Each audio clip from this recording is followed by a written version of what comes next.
السلام عليكم ورحمة الله وبركاته. وردو صافي كبجمتوتا بدأتو تيوب أكسمعني وين تساسي وين قلتي وين بليسي رانتنا برانكي ويتي يعني نعرفه جتين نتيمته برانكي ويدرا قدامنا إنه ردلا قدامنا أبدي ردلا قدامنا ما جتة إللي أنتم بلاش أسندفنا إللي تنان كنيفي لقان جنة جالتهمو إن جالتو سكمان كلالو لالو قبا جتتي يا دخنا كوبستة الرجال قارة برانكي ردلا قدامنا أكمل جتة ردلا برانكي كان قاعد أوتوتي كينيا أبديني إرياك أومو إنك أبو جنة جتودا كنا وايدو أنا دباسنون أنا مو أرى إدو كنا تكولت تلفنا إني نشكو جتودا حفلة عالتو جيسا عالتو راتي كنا ستي ولا ترجمني من أجي فاتي كنافو أنا مو درت جلبي فديكا أبغى كنا دا في أبدينا فوق أبدا سنزال دا جتوني إنك أبا جتودا كنافو وانا ننجدو ولمان كلا تايوني نورا سيسيوني نكملسي كملاس جمسي سعيدو جي نمنون دينو جمسي شا بنود واجرني نتمو بقى تفرق جسنة لفتنا أخونا كمار كده لفتنون دي بدي أسكيسة فرانكي دلوا ديمنا يجور كنافو نفعنا ترانا كاميرا رفني ولد ديبنا السلام عليكم ورحمة الله وبركاته لا انتاو ننداو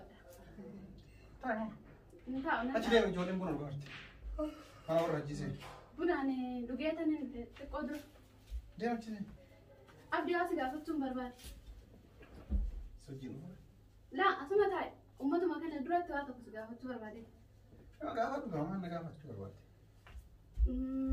وانا سيق أفتون بربادي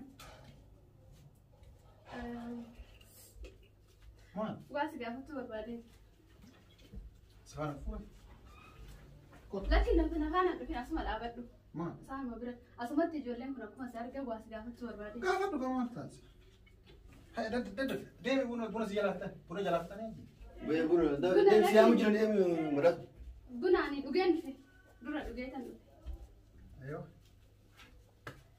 طيب هذا ديم كذا مرات ديم مال بس أبدي راجع واقع فتور بعدين أكمل سنة أجي تاني نبرمو إيه تمام قافت بقى أريا ماما لا أبدي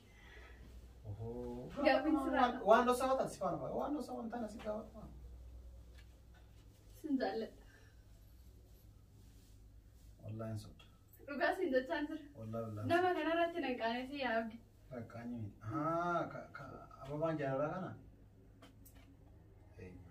أبدي أكا كنا تلفت دربما أبو ما ده قاري لا كي أبدي ما ده لا أنت كنا جارا طبعا بدي أبو ما ده رجع سنزل تانتر أبد ورا بابا كنا بابا يا أخي ميود يا أخي ولا لا قلت أنا جالس ما تجي بقول قرولا ما تاندرا لفان اللي أولين كاستو دال اللي كان أبدي لا والكل لا لا أنا ما تبغى لا والكل دي والكل قلت تبى تايل وقاتي والكل رجع سنزل إيه طيب أنا سنتا إني كان رجع سنزل تاندرا قاعدين سرعة أو يا عبد ربي سودات ليش رجع سنزل تاندرا متيما لا أنا جارا لك بابا جالله كا تكاب نمبيك جنة أكا تكاب نمبيك جنة كأمي إيه ما جالله لما فلا قوتا أسي جالله تنجر أنا ما جارا شو أبدي لا طبعا ليش لما كان درت نسأل أتما إيه يا أكيد اسمع يو أنا ما يصير كم لما كان جدي يرى يو بيجا جنة سيرك أبان بابا إيش أنا نرجع lagi isi manu apa isi manu ada gitu atini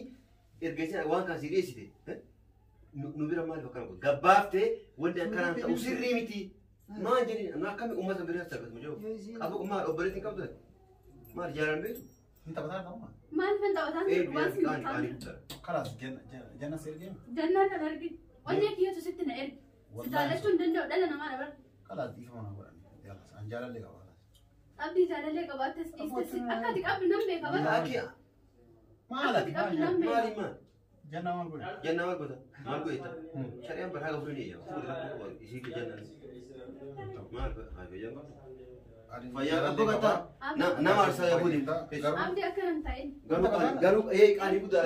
والله كان بوس ما أنا إذا كنت سادهم نمرت مو ما رتي ما تاي بريتي نما دلك ده بقول لك تبرتوني كارس جيراني بنا دوب أسير ليس شام ما تواني سنجل نادي بفتو أنا سجارة شو إندم داو ما نفنا جالة شون دندي جنة جنة سجارتي هذا منا كامل جارتي هذا منا كي يتوه فيلم أولي ناس وني هون Sansini laalatu haadha manaa kiyya akka taatu.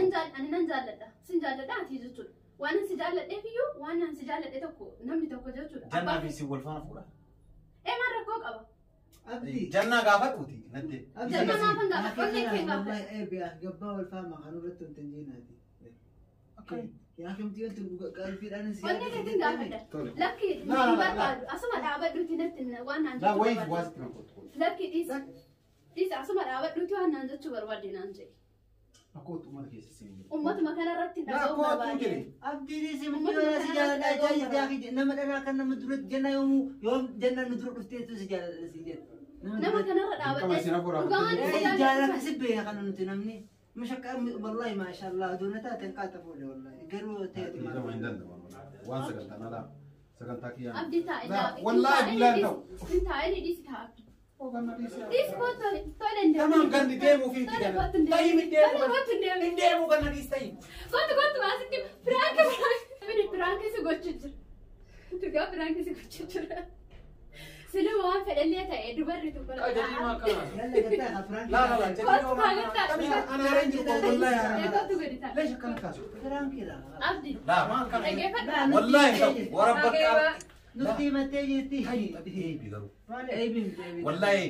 Abdii. Laa jadii bar aktiivistii ta'ee akka ittiin amansiisuu deemu osoo argite. Laa, Tole osoo hin jedhu akkasii- namaa waliin na ofuudha malee kun kabajaa namaatii miti. Akkasii miti kaa. Dhalaan takka jechuudha yaabdi. Akkati nagamni Asitti naare wallahi. Wallahi daqiiqaa takkaasi haga akka xurii keessaa kan sitti naare. Duba akkamitti Laa jadii maa jedhe akkana haasoftate. an akkaati namannes ni beeka Osoo jannaan bar jannaan yoo dhuftee na bira dhaabatte. Maasha Allah osoo hin ta'e fuudhee dhaabatte. Lakkee abdii. Dhugaatiin maatan. Amma silaa dhugaa ta'ee si durallee akkasuma. Amma osoo hin tole jedhee yoo isin wajjin nama tola waliin. jette walillee Akkamitti namni abaaboo dubarti namaa Nama akkamitti jettanii lafatti gata wal abdii adaraa kee. Akkamitti lafatti gatama. ababoon lafatti hin darbamu tokkoffaa Akka nama Yoo onnee feenillee- onnee isaan lafatti darbee dubarti. Ofeenillee namarraa fuudhaniituma akka nama jaalatii qabu jaalatii qabanne jaalatee qaba Daqiiqaa akka xurii keessaa kan sitti naare. Abdii tole dhiifa manaa Wallahi godhama. aadaa jiru. Dhugaa animmoo. Laa ani isumaan na jaabaraa yoo bar. Aktiivistiin ta'e itti amansiisa bara afaan qulqulluu wayiiti. Laa akkas miti waan tokko beekaa. Laa waan dogongoraa namni dalaguuf deemu irraa nama dhugga. Isiinuu yoo dalagi waan akkana Isaan immoo ana moosu tole. yaadaan naa dhufe yaada akkanaa dibbadhee ilillee kannaaf jennaan godhi jennee mee isaa alatti iyyuu jedheen Si isaan uffataan alatti ulaama. jedheen jedhe ati mootu dhugaa dubbachuuf taanaan sila piraank illee ta'uu jechuudha yaada akkasiillee silaa sammuu kee keessa jiraate ani dubara yoo nan jilbifadhe abaaboo keenya harkaftee lafatti gatuun kee immoo yakka akka ta'e beeki. Ana dhiifamas gaafatamu ati dhiifama na gaafata abaaboon harkaa fuutee kana moo jettee jaalalli jettee lafatti darbite. Jaalalli onneedha dhugaadha qulqullina onneeti malee abaaboo Situ dhiifama na gaafata. Walla si maaliif jedhika? Laa an dura eenyummaa yoo akkasii yaadne eegati yaadde situ na gaafata maaliif jedhika? Wanni ati dhiifama na gaafattuuf tokkoffaa jaalalli jaalala qoosaan hin jiru jettu afaan keetii bahee beeki. Ka qoosaan hin jirre ka dhugaan nan jaalatin kaameraa achi dhoffatteetumaan dhufteetumaan si jaaladhe tole an si jaaladhe osoo dheetii namaa wal na lolchiisu moo maali? Lakki namaan illee akka ta'u loltu barbaade otoo hin ta'in jechuudha. Ani otuman taa'ee aflaadha kan dhufne. ni tahaa laa isin amma yaa asirratti badii takkan qabdu ni tahaa yaadne kun jettee nu mari'atte ni tahaa jenneeti akkasitti itti seensifne kanaafuu hundi hundaafuu dhiifama godheeteem Dhiifamaa. Si dhiifama godhee jira. anaafuu dhiifama godhee Laa kajadiita. dhiifama nu godhe Anumaaf jedhe adaraa abaaboo kanaa Mana yaabdi. fincaanii yoo suuseen kaameraa akka dhoosan amma baraan hojii qaba. Adaraa Amma abaaboo mana kanaa fincaanii jedhe. yoo seenuu hin danda'u barja iddoo jarri tun hin jiru. Lakki dhiifama. mana fichaanee keessa jiru Wallahi, qabee firaakisii fichaanee firaakisii godha Mana fincaanii yoo seenu surreen baafatin tura kaameraa suquu. Carqii wayii maramtee jiraannaan keessattuu gad darbu malee. Wallahi kana hunda hojii keessa hin jiru. kalaas amma dhiifama nu godhe gaammaati Haati bal'aa dhiifama godheera. Dhiifama. anaafillee goote Kan kee muuda. Dhiifama godhe. aan qoy Dhiifama godheera wallahi. Dhiifama godhe jedhi. leeshisaa goote kay Isaan hundaafuu ijoollee kanaaf. Laa, jarri bar- Anaaf jedhi, anaaf jedhi. Jarri bar osoo an beeku goorii na galchuu warra hojjeteemi. Isaan immoo na gargaaruu fi kan nama tokko yaadan qaba yaada kana na gargaaraa namni jedhe dhalli namaa nama gargaara nama miti. gargaara Kanaaf iyyuu isaan na gargaaranii dhiifama sin Yalla jedha. dhiifama haati. Isaallee godheera. خلاص ناقوتي نافس قالتهم والفادو سينجا السلام عليكم ورحمة الله وبركاته warahmatullahi wabarakatuh. Hordoftoota keenya piraankiin abdii irratti hojjanne kana fakkaata. Abdiin baay'ee nutti dallane egaa dhiifama nurraa ta'uu keetiif abdii baay'ee galatoomi sin jedha. jadiid faallee na gargaaru keessaniif guddaa galatoomaa isiniin jira. Salaamu alaikum warahmatullahi wabarakatuh.